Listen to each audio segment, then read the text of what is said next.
First, I'd like to acknowledge with respect the Lekwungen-speaking peoples on whose traditional territory Yuvik stands, and Songhees, Esquimalt, and Masonic peoples whose historic relationship with the land continues to this day. So Syrus Marcus Ware has been with us at the Transgender Archives, which, by the way, that's where you go if you want to see the Transgender Archives. Everything is free and open to the public. He came November 20th and is leaving in a couple of days, unfortunately. It's been great having Syrus here. Syrus is a Vanier Scholar. If you don't know about that, that is a very prestigious position. Visual artist, activist, curator, and educator, uses painting, installation, and performance to explore social justice frameworks and Black activist culture. His work has been widely shown, including the Art Gallery of Ontario, the University of Lethbridge Art Gallery, the Art Gallery of York University, and the Gladstone Hotel. Just had an interesting conversation about that. His performance works have also been part of festivals across Canada. He's a facilitator and a designer at the Banff Centre, and for 12 years was the coordinator of the Art Gallery of Ontario's youth program. Syrus is the inaugural Daniel Spectrum Artist in Residence 2016-2017 and is also a core team member of Black Lives Matter Toronto. Syrus is currently working on a PhD at York University in the Faculty of Environmental Studies. Please join me in welcoming Syrus Marcus Ware. Thank you so much. So I started working with archives first in 2012 when I was invited by the Power Plant, which is a gallery in Toronto, and the Art Gallery of York University to get involved in a project that they were doing that was called All Hands on the Archives. And they wanted to animate and invigorate this relatively little known feminist film archive called Cinenova, which is based out of the UK. And they had, this amazing collection of historic films that were kind of sitting there, which is sometimes what can happen with an archive. So they got artists together and invited us to pick work from the archive and then to create a performance or art project or something that would sort of reflect what it was that we picked. So I picked two films. One was called A Place of Rage, and the other was a film about, so A Place of Rage sort of told the story of Black radical women, revolutionaries like Angela Davis, Alice Walker, Sonia Sanchez, sort of talking about how they got involved in organizing, talking about this place of rage and love that led them to get involved in movement building.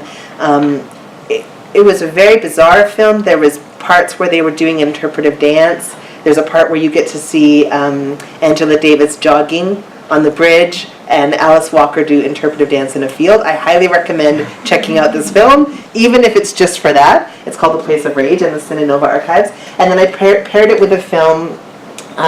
There's a scene in A Place of Rage where you see Angela Davis in prison leading a gardening workshop with fellow prisoners. And there's a film that was in an archive in Toronto that was made by Faith Nolan and Julia Sudbury and took place in the same prison. And so that's what I did. And I was like, okay, well, these are the films, but how am I going to work with this archive? What am I going to do to animate it? And so what I chose to do was to create what I called an activist love letter project. And that project has now been running since 2012. These are some of the letters that came out of it. So I was interested in this intergenerational conversation that was happening in the film, where you have these radical activists talking about how they got involved, why they got involved, and speaking to a younger generation, speaking across the distance.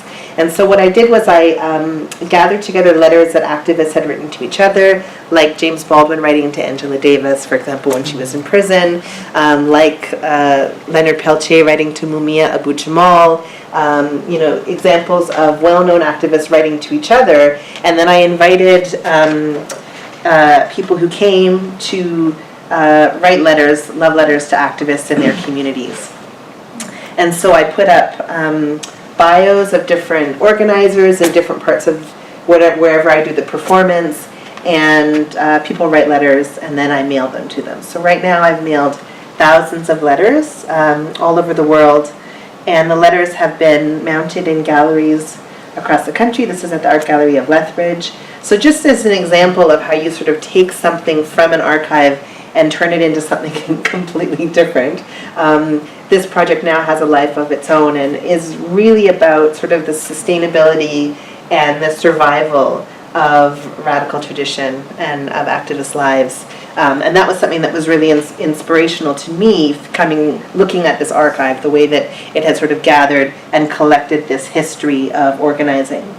I was part of an exhibition in 2015 that was at the Art Gallery of York University, and I mounted the letters again, and there was like a mailbox in the gallery, and people came and wrote letters, and again I mailed several thousand letters during the course of that exhibition, and I was interested in sort of taking it a little bit further. I wanted to figure out a way to animate some of the stories that I was collecting, so now the project took on another layer. And I started doing these large-scale portraits of activists. So these are very, very large-scale. They're 12 feet high, 14 feet high, usually between 6 and 8 feet wide. I, as Erin mentioned, I'm an activist very involved in the Black Lives Matter movement. So this is a portrait of an activist from the Mall of Minnesota shutdown that happened, and I was very interested in drawing this portrait of this black person in what I assumed to be maybe one of the whitest places in the world, this mall that they had gone in to shut down, and the bravery of doing that. And they'd written "I Can't Breathe," which of course references Eric Garner. So I did a series of portraits that were in the exhibition. This is a portrait of Josh Vedevelu, who's an activist based in Ontario. That gives you an idea of the scale and the scope of it. So these portraits tell a story and are a way of archiving the lived experience of being an activist in this north part of Turtle Island. This is a portrait of Queen Titi Opaleki, who's an activist based out of Winnipeg. Again, there you can see her there for scale. So this activist portrait series has been really fruitful, and I've loved getting a chance to do it. I record everybody, I take photographs of them, and I do an audio recording as I ask them 3 questions. And then I listen to the recording while I'm doing the drawing. And so the questions that I ask them are, how did they get involved in activism and organizing? I asked them if they could travel anywhere through time and space to get involved in any movement building or any activist moment, where and when would they go, past, present, or future? And then I asked them if they can describe for me in words the feeling that they get the moment that they realize that they're falling in love. And so their face changes dramatically and their body motions change dramatically depending on which question they're answering. And I just take pictures, as many pictures as I can. And then I do these portraits. So this has been a way, it started from working with an archive and now has become an archive unto itself, because now there's, a whole bunch of these activist portraits and I'm going to continue to do them. That's sort of what brought me here. I was working with a friend and fellow artist, Ayanna Miracle, pictured here, who's since passed away. And we were doing a mentorship actually in relation to performance art. And I was, working with her to sort of understand how to do some of the things that she just did so brilliantly. She performed stories about her life. She talked about herself as a Haudenosaunee transformed woman and as a great-grandmother, and she made performance about her identity and about her life. And so I was working with her right up until the time of her death. And just before she died, she said to me, I'm just really worried about what's going to happen to my art and what's going to happen to my memories and what's going to happen to my the ephemera of my life. Like, what does one do when one is at the end of one's life and is trying to be remembered? And she said that. She said, I want to be remembered. And so we had a lot of conversations about where she wanted her things sent and where would be the most appropriate place. And she felt very strongly that the UVic Archives was the place to send everything. And at that point in Ayanna's life, she had been she was mostly living and sort of doing everything out of her bed. And once we made the decision that we were going to ship everything here, she like had a firecracker amount of energy. She was out of bed. She was going up and down the stairs. She was moving boxes. This is the last week of her life. You know, she just got this fervor, this frantic energy of trying to make sure that everything made it here, which it did. And that's how I first really kind of got to know the Trans Archives. And I thought, okay, well, I would love to work with this material, and I would love to find out what else is here. So I wrote to Aaron and proposed coming here. I've been invited to do an exhibition for the Grunt Gallery, which is in Vancouver, which is very special to me because it was a gallery that supported Ayanna's work throughout her career, and she showed there, since the 90s, and so to be able to do an exhibition there, it was really significant. And I said to them, I want to work with the archives. That's what I want to do. I want to do a project that maybe involves portraiture, maybe involves something else, but plays with the archives. In Toronto, I'm part of a collective that's called Marvelous Grounds. We chose to spell it the Marvelous way. Apparently, you can spell marvelous with 2 L's or 1 L. Didn't know that, so we of course went full fabulous. So we're Marvelous Grounds. It's an archive of queer of color spaces in Toronto. There's an online resource, but there's also 2 book projects that are coming out. And so I was, very familiar with the other side of working with an archive, of trying to put it together, trying to chase people for material, trying to gather all of the documents, and then sort of trying to make sense of them afterwards. And so through working with Marvelous Grounds, I got a chance to speak to a lot of trans of color elders in Toronto about their experiences. And I just want to tell you a little bit about sort of what I found out and how that kind of inspired what I was, coming here to sort of think through. First of all, we know that a lot of trans of color and racialized, the work of racialized people and racialized activists don't often make their way into mainstream holdings and archives. In Toronto, there's something called the Canadian Lesbian and Gay Archives.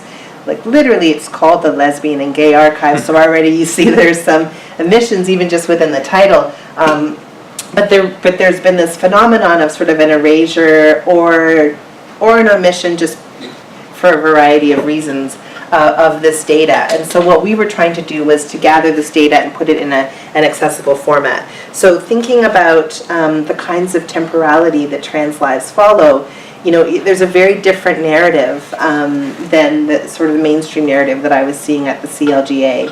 I got to speak with a Black trans woman named Monica Forrester, who's an elder in Toronto, and she said this really fascinating thing to me. She was talking about how the sort of lived and collective memories of trans women, in her experience, trans women of color, weren't being sort of categorized and cataloged, and she felt that the sort of story about her entry to activism in the 1980s was being lost. And this is what she said. She said, the corner was the only community that existed. At that time, it was the only place where we could share information, and that's where I learned a lot, the determination to make change. And when I was thinking about history and archiving, I thought, oh, I wish I took pictures because we were in such a different place back then. I think survival was key. No one really thought about archiving because we didn't think we would live past 30. Our lives were so undetermined that no one really thought, oh, should we archive this for later use? So of course the reality is that it's actually not on Monica Forrester and her friends to have collected the archive. They were trying to survive. The question becomes, when we do have an archive, whose responsibility is it to make sure that data and that those stories are part of the archive? So this kind of urgency that is in her quote, there was an urgency to just the survival and livelihood that predicated saving pamphlets or thousands of pin buttons or whatever. These are the kind of things that you can often see in the collection. And also in the face of the very real threat of violence, this idea that they didn't think they would live past 30 is profound and something that we need to sort of think about. One of the things that's unique about Ayanna Miracle's archives being here is that there just are so few stories about trans elders and trans people over 70. So I really encourage you taking a look at her stuff here, because there really was an entire generation, and I think for a lot of trans women in younger generations now who still are uncertain, our lives are undetermined about whether we'll live past whatever age.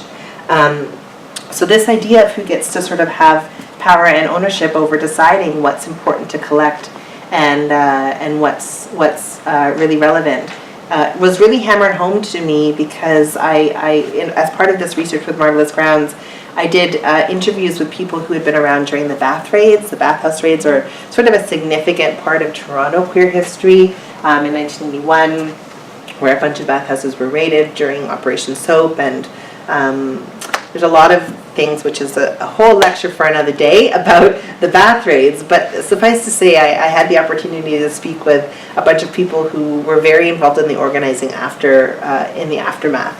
And one of the elders, who I'll leave the name off, but one of the elders who's sort of a self-proclaimed expert on what happened in the bath raids, so a white cis gay man, he said to me, we were talking, and he said, and I was telling him about what I had found out, and telling him about working with Monica, and talking about Sylvia Rivera, and talking about Marsha P. Johnson, and just talking about all of this stuff that we were finding out. And he said to me, he leaned in and he said, it's not true. And I said, what do you mean? And he said, it's not true. They always say now that trans people were there at the beginning and trans women of color were there at the beginning, but it's not true. I was there, I would have remembered. So this idea of whose memories gets to be the memory is really significant.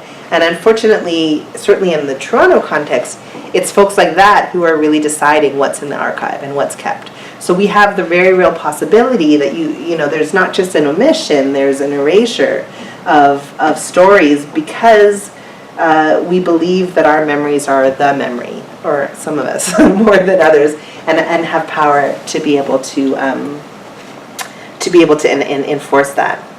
So that's sort of a little bit about the background of what I was coming to, and then I came here and arrived at UVic, and so I wanted to tell you a little bit about what I found.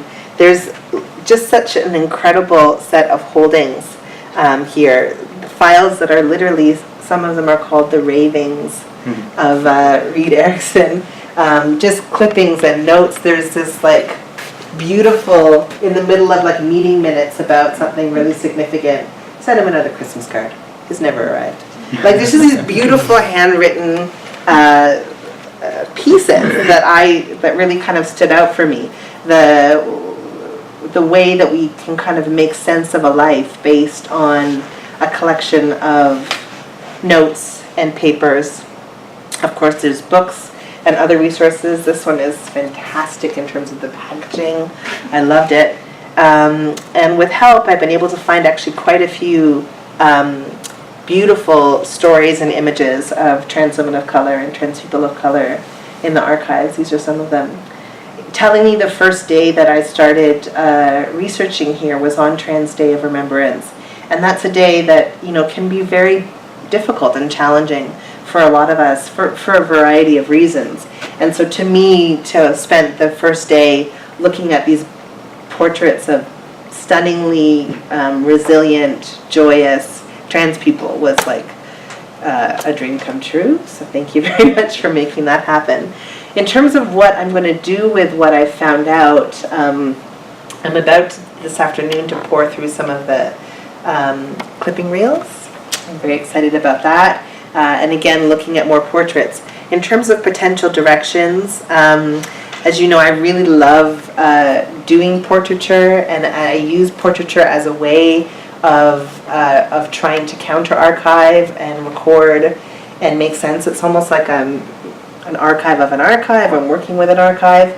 This is some activist wallpaper that I made. At one point I was thinking, those, I guess they're sort of like Elizabethan, but there's a wallpaper pattern where they have, like a flower and a tree and like an old woman on a swing, kind of like in an Elizabethan costume, and they sort of repeat over and over again. Pardon? Like 12? Yes, like that. Imagine if in your bathroom or bedroom, instead of seeing like pictures of random white people that we don't know or have any connection to, imagine if instead you had like activists or like people who were engaged in doing things in your community. So I took the portraits and made them into activist wallpaper. So I don't know if that will be something that I might play with. This was mounted in a subway station in a newsstand. So you would like come to buy your water and gum, I guess, on the way to the subway and like learn about Black activist history through the wallpaper. And then there was also like a soundscape, and there's people buying gum. In Toronto? In Toronto, yeah, in the subway. There was like an artist newsstand. And so that's one example of sort of some of what I'm thinking of is maybe making some sort of,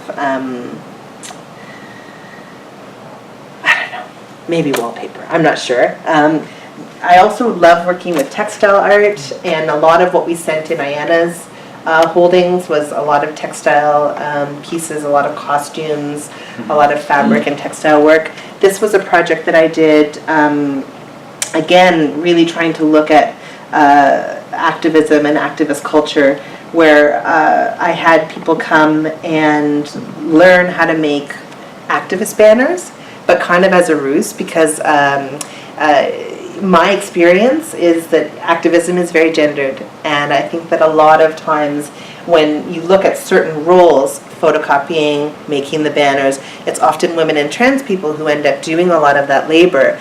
Everyone signs up to come and help. Everybody's going to come and help you make the banner, and then at 7 p.m. it's just you because something's come up and you've got to like somehow make this banner, put your kids to bed, get your kids up, make it to the rally, where all of the cis men are very refreshed because they've had a great night's sleep and they're camera ready. So I was like, okay, I'm going to do this project where I'm going to have people come and learn training sessions, freedom fighter training sessions, but then when they came, they actually learned how to make the banners. So trying to like play with this idea of what we imagine to be the activist life and people coming to learn hand-to-hand combat. And instead they learned how to make the banners so that nobody could ever say they didn't know how, and then they can always help.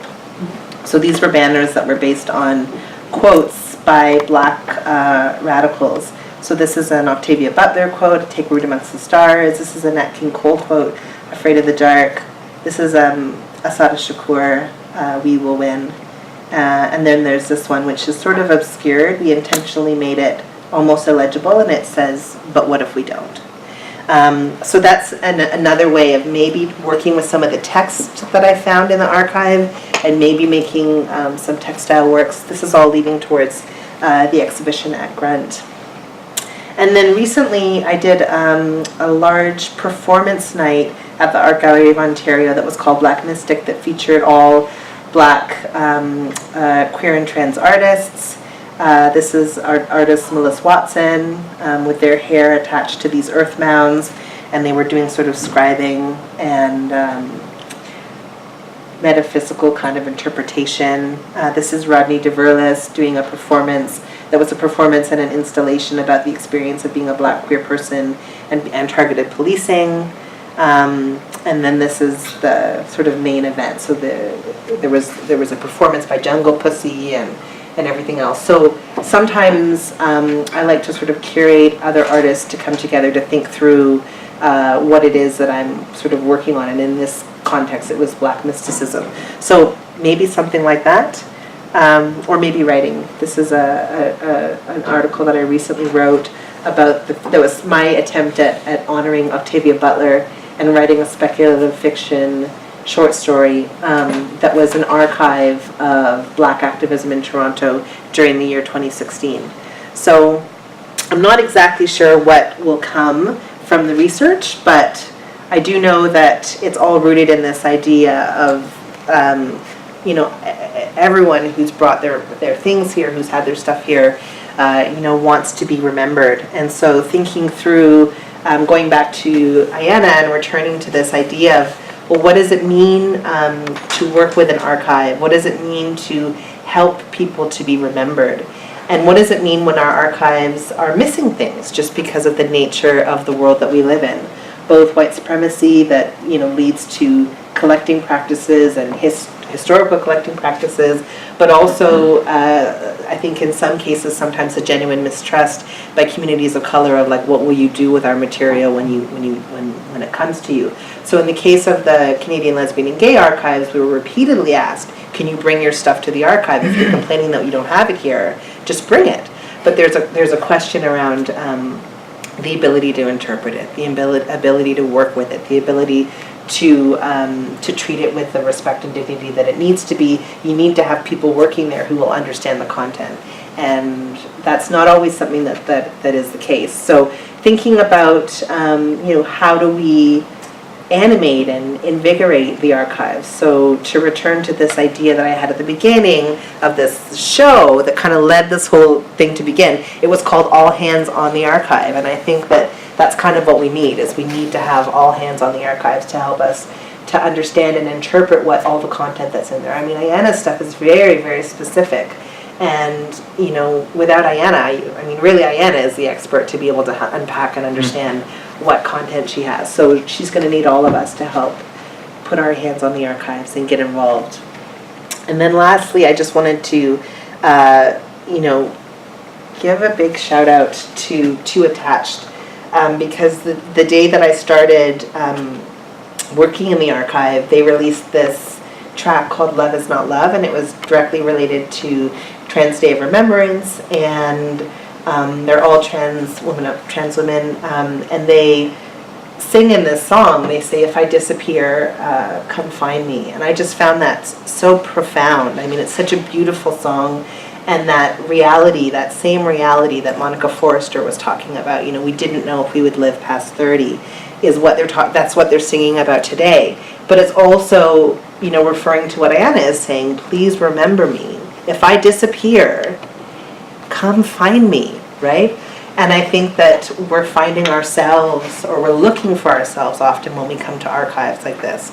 And so the work that I'm going to be working on over the next 8 months, well, I guess almost a year, will hopefully help to find, I'm finding myself, but hopefully help to find a way to animate and do justice to the stories that are in there. So that's a little bit about what I'm doing. I'd love to have a conversation.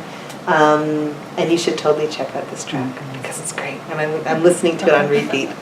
I'm staying in an Airbnb, and the neighbors must be just like, oh, when is this guy going? Because I keep playing it. Oh, thank you.